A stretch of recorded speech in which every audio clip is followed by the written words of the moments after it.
Hi friends, welcome to my channel Bindaas Manini. आज से मैं अपने चैनल पर एक टॉक शो की शुरुआत कर रही हूँ, मुद्दे की बात शारदा के साथ, जिसमें हमारी मुख्य अतिथि मिसेस शारदा दीक्षित जी होंगी।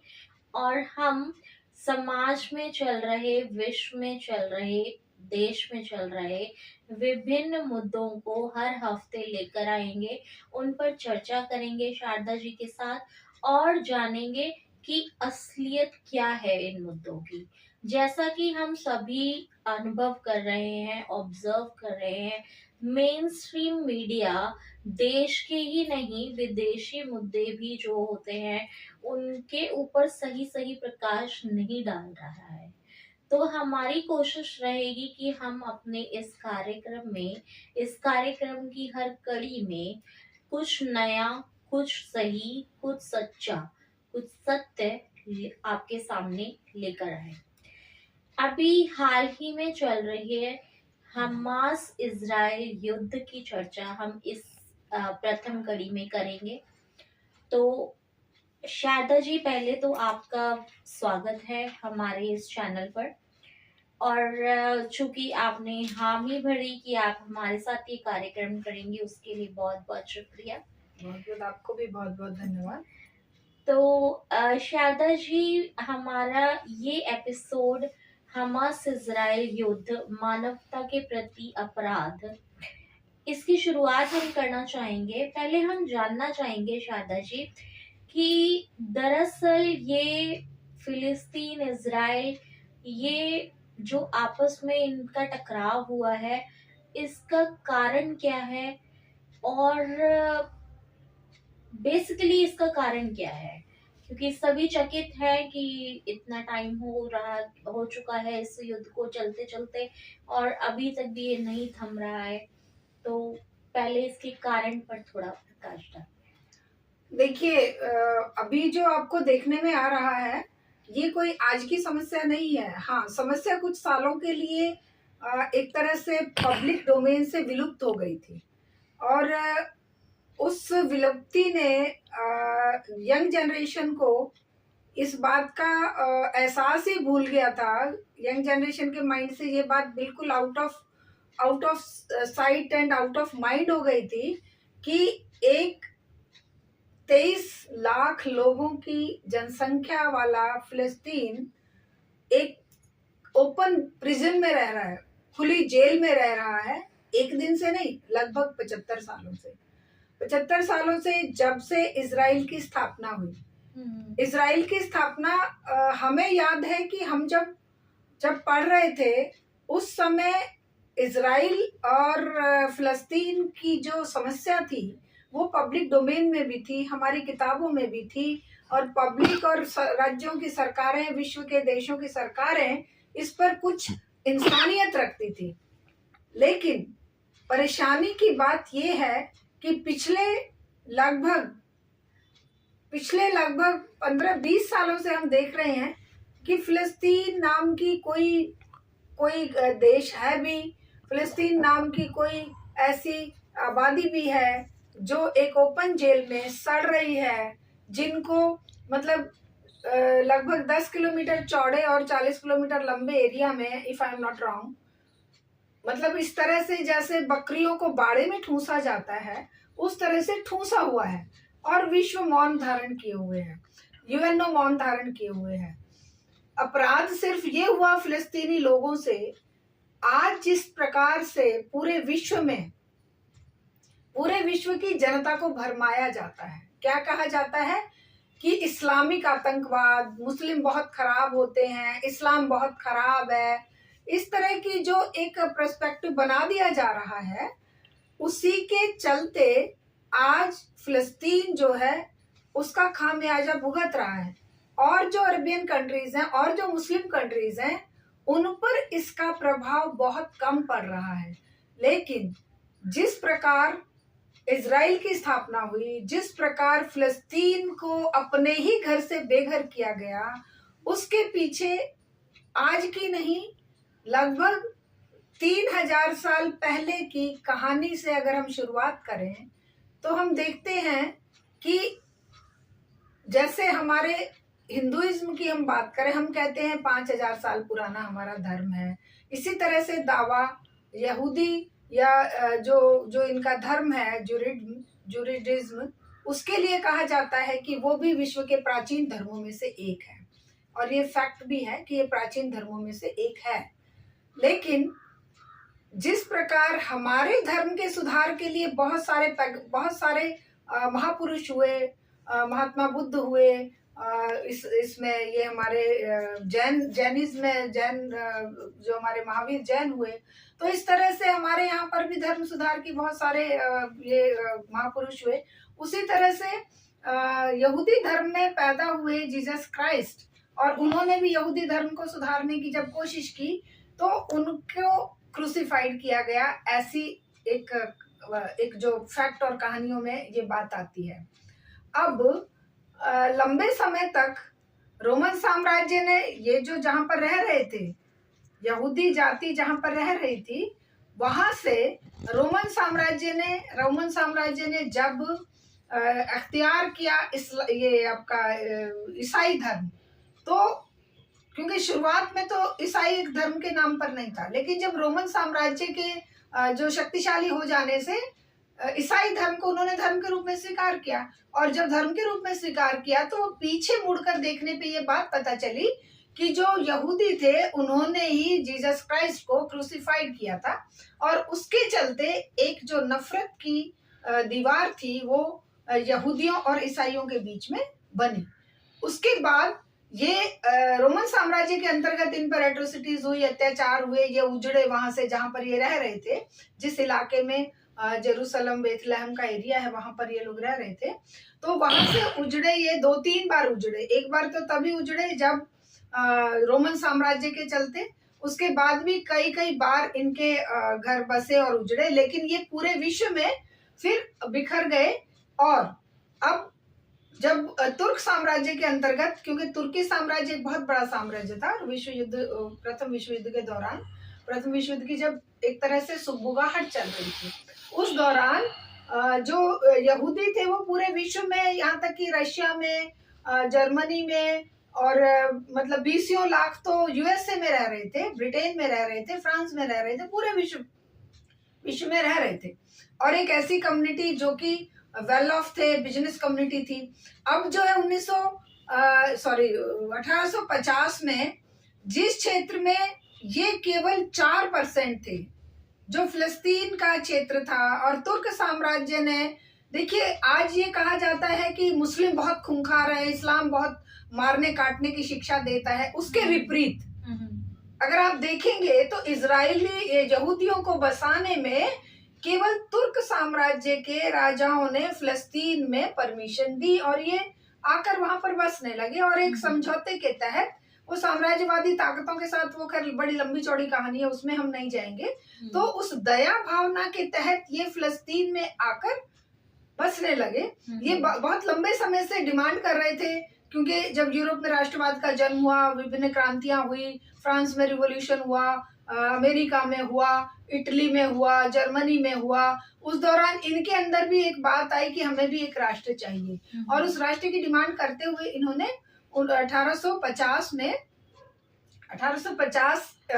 के दौरान ये बात निकली कि भाई हमारे, क्योंकि इनकी जो हिब्रू बाइबल है उसमें लिखा हुआ है कि इनका जो अपना देश है वो ये क्या बोलते हैं इसको, यरूशलेम है, और यरूशलेम को दोबारा प्राप्त करने के लिए हमें एकजुट होना है। और इसी को लेके 1890 में इनकी बनी जियोनिस्ट ऑर्गेनाइजेशन। उस जियोनिस्ट ऑर्गेनाइजेशन के चलते इन्होंने धीरे धीरे ये दावा करना शुरू किया कि हमारा देश तो हमें देश चाहिए।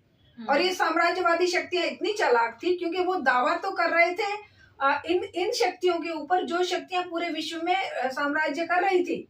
ब्रिटेन था, फ्रांस था, हॉलैंड था, स्पेन था, जर्मनी था, है, और रशिया था। ये दावा तो उनसे कर रही थी, लेकिन इनको अपने यहाँ पर कहीं और जगह ना देकर इन्होंने जो फर्स्ट वर्ल्ड वॉर के समय जो क्षेत्र ब्रिटिश डोमेन में आ गया था, ब्रिटिश कंट्रोल में आ गया था, उस क्षेत्र में यहूदियों को बसाने के लिए जियोनिस्ट ऑर्गेनाइजेशन की हेल्प से और ब्रिटिश साम्राज्यवादियों की हेल्प से और इस विश्व के जो प्रथम विश्व युद्ध की परिस्थितियां थी उनके चलते इनको वहां पर धीरे धीरे लाकर फिलिस्तीन में बसाना शुरू कर दिया। और फिर धीरे धीरे धीरे धीरे 1900 के बाद 1904-5 तक आते आते 1914 तक आते आते वहां की जो फिलिस्तीन की जो जनसंख्या थी यहूदियों की वो 33% तक पहुंच गई। इसके बाद भी वहां पर शांति से लोग रह रहे थे, प्यार प्रेम से सब आपस में भाईचारे से रह रहे थे। फिलिस्तीनियों ने इनको अपने यहाँ पर आकर बसने का कोई विरोध बहुत ऐसा नहीं किया कि वो मार काट के भगा रहे थे, जैसे कि आज उन्हें खुद के घरों से भगाया जा रहा है। उन्होंने बड़े प्यार प्रेम से रहते हुए कि ठीक है भाई, जैसे भारत में हम लोग सह अस्तित्व के साथ रहे वैसे ही वो यहूदी भी आके इसमें फिलिस्तीन देश में आकर रहने लगे, आराम से, कोई दिक्कत ही नहीं थी। तो ये जो प्रॉब्लम है ये 4 कारणों से बहुत ही मतलब भयंकर रूप धारण कर लिया इसने। कब? जब पहली बात जियोनिस्ट ऑर्गेनाइजेशन ने जब ये कहना शुरू किया कि हमारे लिए देश चाहिए, और वो देश के रूप में ब्रिटेन, फ्रांस, अमेरिका और इन लोगों ने तो अपने यहाँ पर घुसने नहीं दिया। ये जहां जहां जाते थे वहां से इनको भगा दिया जाता था।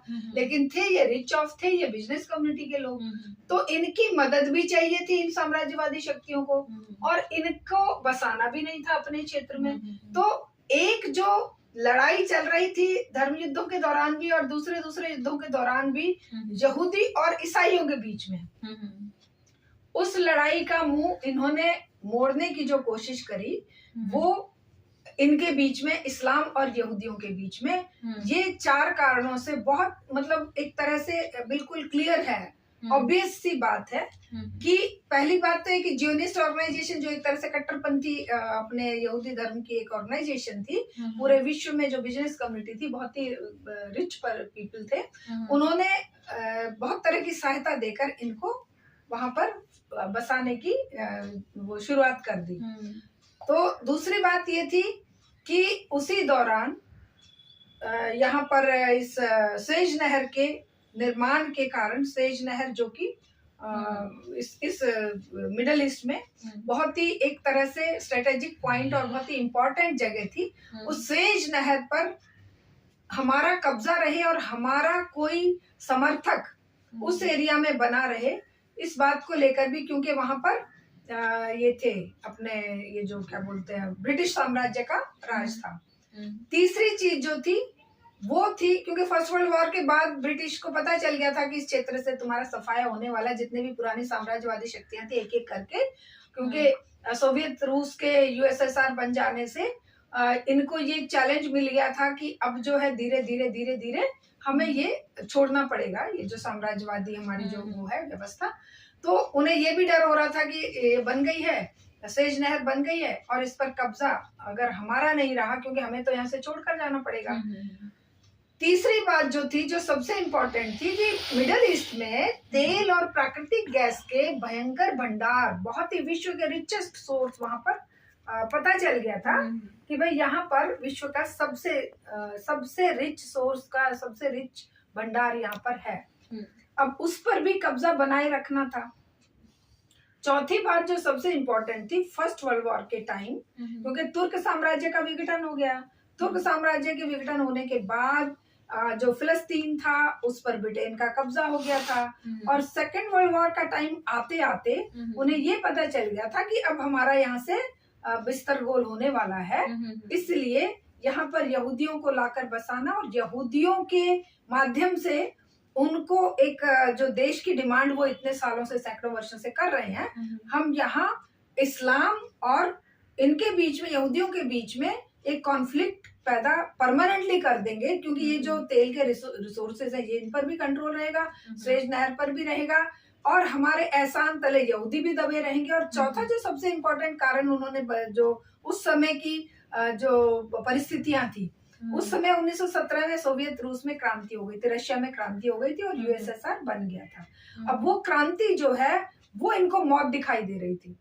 किनको मौत दिखाई दे रही थी? पूंजीवादी देशों को, साम्राज्यवादी ताकतों को, क्योंकि एक कम्युनिटी को सर्वोच्च मानने वाली आइडियोलॉजी कम्युनिज्म जो है वो अपने आप में सफलता पूर्वक एक क्रांति को लेनिन ने अंजाम दे दिया था।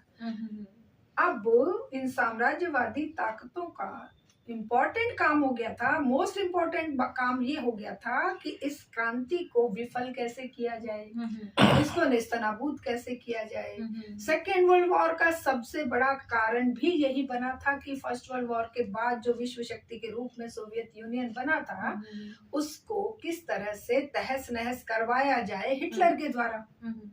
अब हिटलर तो एट लास्ट स्टालिन और सोवियत रूस की सहायता से हिटलर तो डिफीट हो गई, हिटलर की तो वो तो एक तरह से नेस्तनाबूद हो गया, जर्मनी को तो इन्होंने कर दिया। लेकिन अब जर्मनी के हार के बाद ये भी साबित हो गया कि भाई सोवियत यूनियन जो है एक विश्व की महाशक्ति के रूप में खड़ा हो चुका है। अब सोवियत यूनियन के को खत्म करने के लिए और यहूदियों की वर्षों पुरानी मांग खत्म करने के लिए, मांग पूरी करने के लिए, और जो एट्रोसिटीज जर्मनी में यहूदियों पर हुई थी और उनके चलते पूरे विश्व में यहूदियों के प्रति एक सहानुभूति का वातावरण बन गया था। तो इन सब के चलते 1948 में ब्रिटेन ने जाते जाते जैसे भारत और पाकिस्तान के दो टुकड़े किए उसी तरह से फिलिस्तीन को दो भागों में बांट दिया।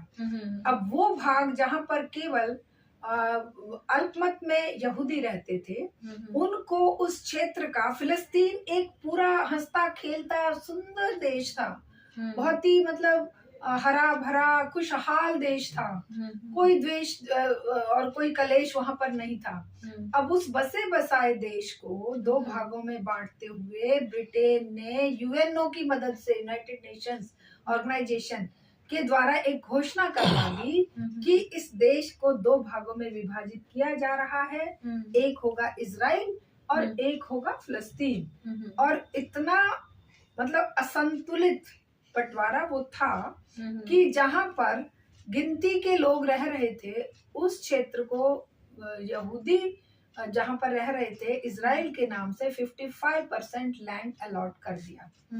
और जहां पर 95% पॉपुलेशन तुर्क साम्राज्य के अंतर्गत आने वाले फिलिस्तीनियों की, अरबीज की थी और इस्लामिक आइडियोलॉजी को मानने वाले लोगों की थी, उनको 45% जमीन का वो टुकड़ा दिया। लेकिन उतने से भी इजराइल को सब्र नहीं आया, क्योंकि इजराइल को अपनी कोई फोर्स, अपनी कोई ताकत, अपनी कोई उस समय रिसोर्सेज नहीं थे। अमेरिका, ब्रिटेन और फ्रांस सब तरह की मदद देकर सेकेंड वर्ल्ड वॉर के बाद उसको, जैसे एक बिगड़ैल बच्चा नहीं होता है कि किसी पड़ोसी को तंग करना है तो भाई उस बिगड़ैल बच्चे को कहेंगे जा तू उनके पत्थर मारा, जा तू उनको गाली दिया। तो ये रहा शुरुआत में, इजराइल को पैसे से, हथियारों से, सब तरह की मदद पहुंचाई जाती रही अमेरिका और ब्रिटेन के द्वारा, क्योंकि उसे सोवियत यूनियन के अगेंस्ट यूज करना था। अब अटैक हुए, बार बार अटैक किया। 1948 में अटैक किया फिलिस्तीन पे, कुछ क्षेत्र ले लिया। अब उस डिटेल में जाने में तो खैर बहुत लंबा बात हो जाएगी। फिर 1968 में किया, फिर कुछ क्षेत्र पर कब्जा किया। फिर 1973 में किया, फिर कुछ क्षेत्र ले लिया। फिर इस तरह से करते करते 1985-86 में किया, फिर कुछ करते करते उनको कोने में सिमटा दिया, गाजा पट्टी में, और दूसरी तरफ गोलान हाइट्स पे, वो जो वेस्ट बैंक पे, तो गोलान हाइट्स का भी इलाका ले लिया। तो इस तरह से फिलिस्तीन की जनता को, जो जिनका कोई कसूर नहीं, हम ये मानते हैं ना कि भाई किसी देश ने किसी के प्रति अत्याचार किया तो उसको ये, अब भाई अत्याचार तो जर्मनी ने यहूदियों पे किया, हिटलर ने किया, आज तो जर्मन उनके साथ खड़े हैं। अब तो बेशर्मी के साथ जर्मन चांसलर और दूसरे जो जिन्होंने उनके साथ अत्याचार किया, जिन्होंने सैकड़ों सालों तक एक दुश्मन के रूप में यहूदियों को देखा, उनसे तो कोई दुश्मनी नहीं है। और जिन्होंने प्यार प्रेम के साथ अपने यहाँ पर बसने दिया, उन लोगों को इन्होंने इतनी बुरी तरह से बर्बाद किया है कि आज पूरा विश्व जो है वो शर्मसार है। पूरे विश्व की सरकारें एक हैं। और नेहा जी, एक बात आप समझिए कि इस दुनिया में, इस पूरे विश्व में एक तरफ ये अन्यायी, अत्याचारी, नरसंहार करने वाली विश्व की सरकारें हैं, जिनका अगुवा इजराइल है, और इजराइल के पीछे खड़े वो देश जो हथियार, गोला बारूद, पैसा और मॉरल सपोर्ट इजराइल को प्रोवाइड करा रहे हैं, और चूं तक नहीं कर रहे, यहाँ तक कि जो मतलब दशकों से अरब, संयुक्त अरब अमीरात और सीरिया और ये आपका जॉर्डन और आपका मिस्र और ये छोटे मोटे जो भी अरबियन कंट्रीज हैं, ये सारे के सारे फिलिस्तीन के साथ खड़े थे, क्योंकि धार्मिक रूप से वो उनका एक अंग है। लेकिन आज बेशर्मी के साथ सिवाय लिप सर्विस के वो उनकी कोई भी मदद नहीं कर रहे हैं।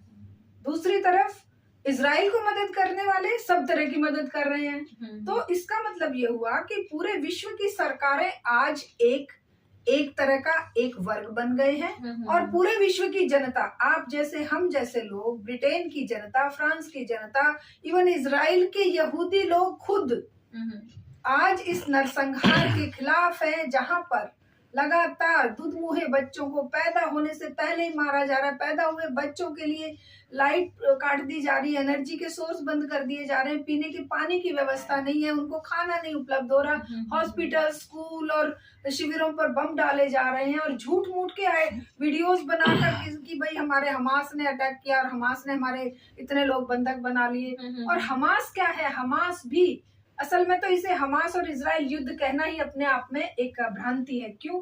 क्योंकि ये युद्ध तो है ही नहीं, वो एक आक्रमण था आतंकवादी। आतंकवादी आक्रमण को करवाने का जिम्मा भी इन्हीं देशों को जाता है, क्योंकि हथियार कहाँ से ला रहे हैं? हथियार तो अमेरिका, ब्रिटेन, फ्रांस ही प्रोवाइड करा रहे हैं। हथियार कोई इनकी फैक्ट्रियां थोड़ी चल रही हैं, हमास की फैक्ट्रियां चल रही हैं क्या? हमास के पास इतने आधुनिक हथियार हैं क्या कि वो जो वर्ल्ड की जो सबसे आधुनिक आर्मी है इजराइल की या अमेरिका की, उसका मुकाबला करने के लिए वो हथियार ले आएंगे? और मतलब पूरे 40-50 दिन हो गए, वो काबू में नहीं आएंगे? ऐसा कैसे हो सकता है? तो कुल मिलाकर ये समझ आ रहा है कि पूरे विश्व की जनता एक है, पूरे विश्व की सरकारें एक है, क्योंकि दो ही वर्ग भी इस दुनिया में बचे हैं। एक है वो जो अपनी सत्ता को कायम रखने के लिए, अपनी सत्ता हाथ से ना निकल जाए, उसके लिए पेगासस जैसे उपकरण खरीदते हैं इजराइल के नेतन्याहू से, और नेतन्याहू को भी अपनी सत्ता बचाने के लिए आज ये मुसीबत पड़ी हुई है कि कहीं ये जो मैंने हमास को खड़ा किया था, क्योंकि हमास को कैसे खड़ा किया? यासर अराफात के खिलाफ, यासर अराफात का जो संगठन था उसके खिलाफ हमास को खड़ा करके इजराइल ने एक बहुत बड़ा सोचा था तीर मार लिया। जैसे ओसामा बिन लादेन को खड़ा किया अमेरिका ने यूएसएसआर के अगेंस्ट, इसी तरह से हमास को खड़ा किया अमेरिका और इजराइल ने।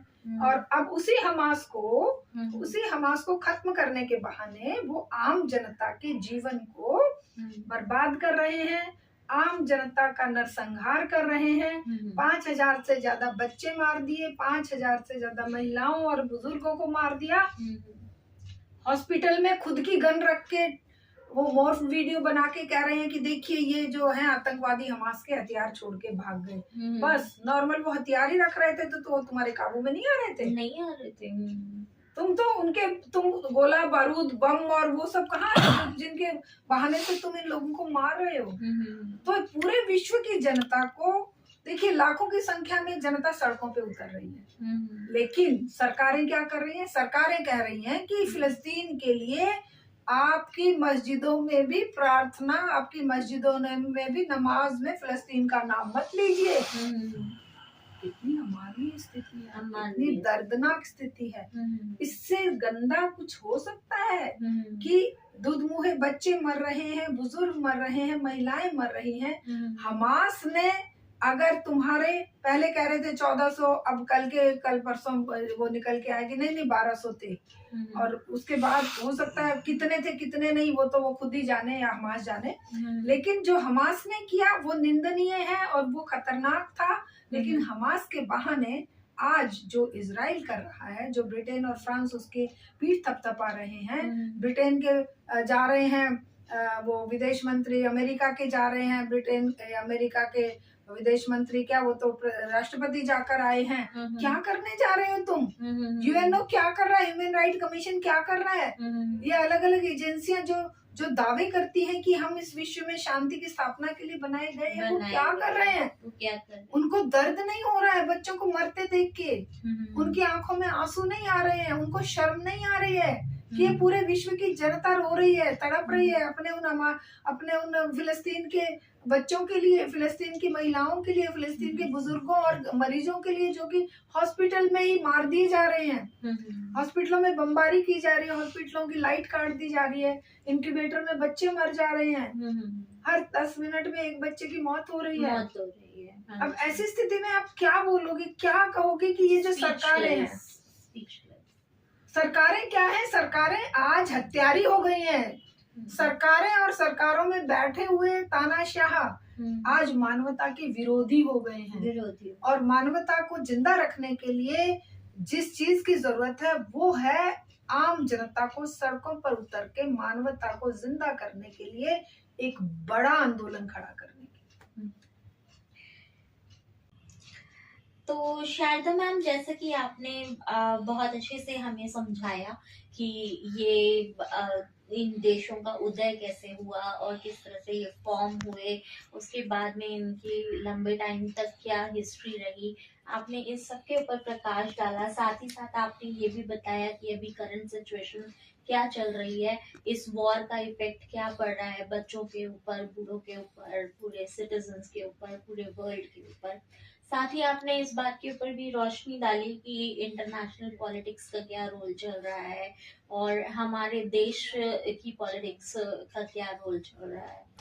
तो अब हम ये और जानना चाहेंगे मैम कि जैसा कि आपने बताया कि कुछ ऐसे कारण हैं कि जिन वजह से कुछ देश नहीं चाहते हैं कि ये सिचुएशन अंडर कंट्रोल आए, रिजॉल्व हो। तो आपके अकॉर्डिंग क्या लगता है आपको कि इसका सॉल्यूशन क्या हो सकता है? How can we resolve it? देखिए, सॉल्यूशन तो ये युद्ध खत्म होने में 1 मिनट नहीं लगेगा। 1 मिनट की कहानी है, लेकिन युद्ध खत्म करना, ये जो साम्राज्यवादी ताकतें हैं, नव साम्राज्यवाद और नई जो आर्थिक नीतियों के चलते जो विवाद के कारण जो धराशायी हो गई हैं इन डेवलप्ड कंट्रीज की, जो सो कॉल्ड डेवलप्ड कहेंगे, उनकी जो इकोनॉमीज धराशायी हो गई हैं, वो आज टिकी हुई है वॉर पे। वॉर इकोनॉमी पर ही, इनके हथियारों की बिक्री के कारण ही ये अपने देश में कुछ उसको अपने स्पीड अप कर पाते हैं, अपने प्रोडक्शन को। अपने युद्ध होंगे तो ये जिंदा रहेंगे। जैसे वो राक्षस नहीं होता है कि लोग मरेंगे तो उसका पेट भरेगा, आज ये राक्षस हो गए हैं मानवता के लिए। ये देश राक्षस है क्योंकि ये चाहते नहीं, कभी यूक्रेन वॉर, कभी इंडिया पाकिस्तान के बीच में कॉन्फ्लिक्ट, कभी चाइना इंडिया का कॉन्फ्लिक्ट दिखा के हथियार बेचेंगे, कभी ये छोटे मोटे देश बांग्लादेश और इन जैसे देशों को, कभी ये मणिपुर जैसी समस्या, कभी ये मतलब कहीं ना कहीं विश्व के किसी ना किसी, यूक्रेन वॉर में इन्होंने देखा कि अब ये मुंह की खा रहे हैं, तो ये कहीं किसी छोटे से देश में वो करवा देंगे, तख्ता पलट करवा देंगे, कहीं पर आतंकवादी ग्रुप खड़े कर देंगे, कहीं अभी अफगानिस्तान को बर्बाद करके निकले हैं। इसी तरह से इन्होंने सद्दाम हुसैन इराक को बर्बाद करके झूठे बहाने लगाते हैं, बिल्कुल झूठे। अभी जैसे झूठ बोल रहे हैं कि हमास के पास ये है, सीरिया के पास केमिकल वेपन्स है, यही बहाना लगाकर इन्होंने क्या किया था, इन्होंने इसके इराक के सद्दाम हुसैन पर आक्रमण किया था कि यहाँ पर केमिकल, आज तक केमिकल वेपन्स का ये कोई प्रूफ नहीं दे पाए। इसी तरह पूरे विश्व में झूठ फैलाकर ये टिकी हुई है, झूठ फूट और लूट पर ये अर्थव्यवस्था है। तो ये नहीं चाहते कि समाधान हो, लेकिन पूरे विश्व की जनसंख्या, पूरे विश्व की आप सोचिए कितनी बड़ी जनसंख्या है, 7 अरब लोग चाहते हैं कि 1 मिनट भी युद्ध विश्व के किसी भी कोने पे ना हो। और ये जिम्मेदारी आपकी, हम सब की बनती है कि हम इस युद्ध के खिलाफ सड़कों पर उतरें, आवाज बुलंद करें। ये जो तानाशाह आज इजराइल के पीछे खड़े हैं। इसके पीछे बहुत बड़ी साजिश ये है कि पेगासस जैसे जो इंस्ट्रूमेंट इजराइल बनाकर इन देशों के राष्ट्राध्यक्षों से जाकर कहीं समुद्र किनारे घूमते हुए सौदा किए हैं, तो कभी कहीं किसी कमरे में अंदर घुस के सौदा किए हैं। तो ये सारे अरब कंट्रीज भी क्यों चुप बैठे हैं? ये भी अपनी सत्ताओं पर काबिज रहने के लिए इनके साथ समझौते हुए हैं। इसलिए इनको फिलिस्तीन के बच्चे मरे, फिलिस्तीन के बुजुर्ग मरे, महिलाएं मरे, युवा मरे, फिलिस्तीन पूरा बर्बाद हो जाए, इनको कोई मतलब नहीं है। लेकिन समाधान है जनता की एकजुटता में, जनता की बुलंद आवाज में। अब देखिए ना, वहां पर बेल्जियम में और ब्रिटेन में और अमेरिका में वहां के मजदूरों ने हथियारों की फैक्ट्री में काम करने से मना कर दिया, बंदरगाहों पर हथियार लोड करने से मना कर दिया मजदूरों ने, पोर्टर ने। कितनी बड़ी बात है। सरकारें क्या कह रही, फिलिस्तीन का नाम भी मत लो, है धार्मिक स्थलों में इसके लिए बात भी मत करो। हमारी सरकार क्या कर रही है, फिलिस्तीन के नाम पर कोई प्रदर्शन अलाउड नहीं है। हमारी पुलिस कह रही है नहीं नहीं नहीं नहीं नहीं। उस दिन एक पुलिस वाले, अरे नहीं नहीं नहीं ये नहीं कर सकते, ये सरकारी आदेश है। क्या आदेश है? लोगों को मरते रहने देना है? लोगों को मारना है? किस पर राज कर रहे हो तुम? तो ये जो तरीका है ये गलत है और हम इसके विरोध में जनता को खड़ा करेंगे। तो अच्छा लगा मैम, आपने प्रकाश डाला इस मुद्दे पर और इसके समाधान के बारे में भी हमें जानकारी दी। तो जैसा कि अभी आजकल देखा जा रहा है, मेन स्ट्रीम मीडिया तो कुछ मुद्दे की बात नहीं कर रहा है, वो they are just giving a run around to the viewers. कभी कुछ दिखा देते हैं, कभी कुछ दिखा देते हैं, और जो मेन है उससे अलग ही लेके जाते हैं दर्शकों को। तो हमने कोशिश की है कि हम ज़्यादा से ज़्यादा जानकारी अपने व्यूअर्स के लिए इसमें प्रेजेंट करने की कोशिश करें, जिसमें आपने हमारी मदद की। At the end of this episode मैं जानना चाहूँगी कि आप हमारे व्यूअर्स से कुछ कहना चाहेंगे तो प्लीज। बिल्कुल कहना चाहेंगे, व्यूअर्स से हम कहना चाहेंगे कि मानवता के प्रति होने वाले किसी भी अपराध के प्रति आप अगर चुप हैं, आप अगर अपने जीवन के रोजमर्रा के कामों में शांति से लगे हुए हैं, अगर आपकी आंखों में आंसू नहीं आ रहे हैं, अगर आपका दिल तड़प नहीं रहा है उन बनते हुए बच्चों के लिए, तो आप इंसान नहीं हैं। ये सरकारें इंसानियत खो चुकी हैं, ये यूएनओ इंसानियत खो चुका है। आप इंसान हैं, ये जनता में इंसानियत बची है। तो जनता से, आप सबसे मेरा ये आग्रह है कि आप इस मुद्दे पर सब जगह बात कीजिए। जो सरकारें रोक रही हैं कि आवाज मत उठाइए, उनका साथ मत दीजिए, उनके बारे में बात मत कीजिए, आप उसका विरोध कीजिए, इंसान होने का फर्ज निभाइए। आप कहिए कि हमें मानवता के प्रति होने वाले अपराधों का दर्द है, हमारा दिल रोता है, हम इस तरह जिंदा नहीं रह सकते। ये स्थिति जो आज हमास के नाम पर इजराइल ने फिलिस्तीन पर अटैक किया, उसी तरह से कल को हमारे साथ भी यही हो सकता है। क्यों नहीं हो सकता? कहीं पे बुलडोजर मुंह में चलवा दिए जाते हैं, कहीं पर मणिपुर में महिलाओं को नंगा घुमाया जाता है, कहीं पर किसी भी स्थान पर जहां मन किया वहां पर अटैक कर दिया जाता है, वहीं पर किसी को देशद्रोह के नाम पे जेल में डाल दिया जाता है, किसी को किसी और नाम पे बदनाम करके और उनको बेघर बार कर दिया जाता है। तो क्या चुप बैठेंगे? ये चुप्पी आपके लिए, खुद के लिए खतरनाक है, आपकी आने वाली पीढ़ियों के लिए खतरनाक है, मानवता के लिए खतरनाक है। अगर आप सच्चे अर्थ में मानव हैं, इंसान हैं और इंसानियत को जिंदा रखना चाहते हैं, अपने आने वाली पीढ़ियों के प्रति अपना कर्तव्य निभाना चाहते हैं, तो आप उठ खड़े होइए, आवाज बुलंद कीजिए। सरकारें हो, कोई तानाशाह हो, इजराइल हो, अमेरिका हो, यूएनओ हो, किसी की परवाह मत कीजिए, केवल इंसानियत के लिए आवाज बुलंद कीजिए। मेरा आप सबसे व्यूअर से यही आग्रह है और आप सबका बहुत बहुत धन्यवाद। अब मैं आगे बोल नहीं सकती क्योंकि मेरा दिल भरा है फिलिस्तीन के बच्चों और महिलाओं के लिए। थैंक यू शादा मैम, थैंक यू अपना समय देने के लिए, और उम्मीद है कि व्यूअर्स को ये जानकारी अच्छी लगेगी और वो आपके मैसेज पर भी अमल करने की कोशिश करेंगे। तो इसी के साथ हम इस एपिसोड को यहीं समाप्त करते हैं और वादा करते हैं कि अगले सप्ताह आएंगे एक नए मुद्दे के साथ, एक नई सोच के साथ। और बहुत धन्यवाद। बहुत बहुत शुक्रिया शायद। बहुत बहुत धन्यवाद।